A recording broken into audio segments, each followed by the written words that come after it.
Okay. Few more points. Three instances of the tree class, but only one object count variable, as we discussed on the previous screen.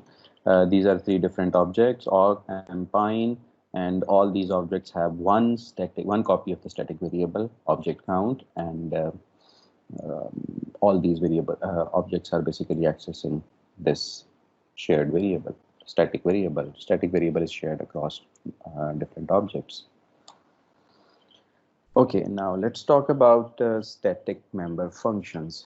हमने static member variables को discuss किया और static member variables को use भी किया access करके getter function के through.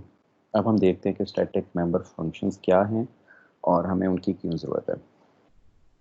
First of all, if you want to make a member function as static, then you need to add this keyword before that function, even before the return type of that function. So in this particular case, ये एक आपको static member function दिखाया गया है उसी previous class का, tree class का, और जो get object count पहले जो function लिखा गया था उसमें ये static keyword नहीं था. अब हम यहाँ पे static keyword add कर देंगे तो ये अब एक static object static member function है.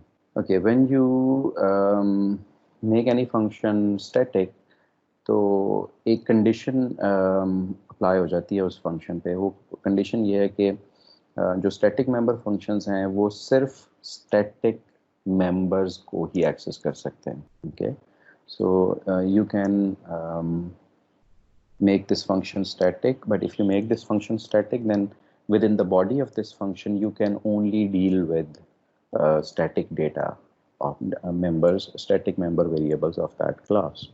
लेकिन इससे एक advantage भी आपको मिल जाता है.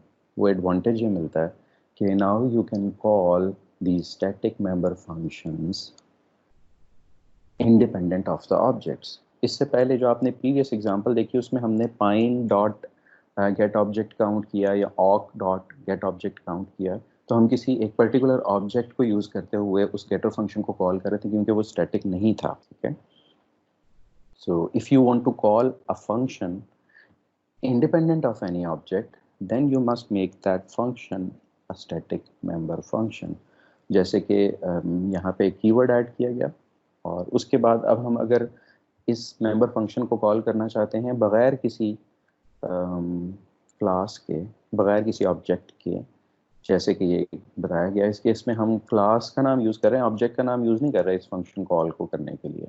हम क्लास का नाम यूज़ करेंगे और जब आप क्लास का नाम यूज़ करते हैं तो आप डॉट ऑपरेटर यूज़ नहीं करते, आप स्कोप रेजोल्यूशन ऑपरेटर यूज़ करते हैं. डॉट ऑपरेटर जो है ये ऑब्जेक्ट्स के साथ यूज़ होता है, जो स्कोप रेजोल्यूशन ऑपरेटर है ये क्लास के साथ है. ये आपने जब क्लास के इंटरफेस को इम्प्लीमेंटेशन से सेपरेट किया था तब भी हम क्लास के साथ स्कोप रेजोल्यूशन ऑपरेटर यूज़ करते थे फंक्शंस को डिक्लेयर करने के लिए.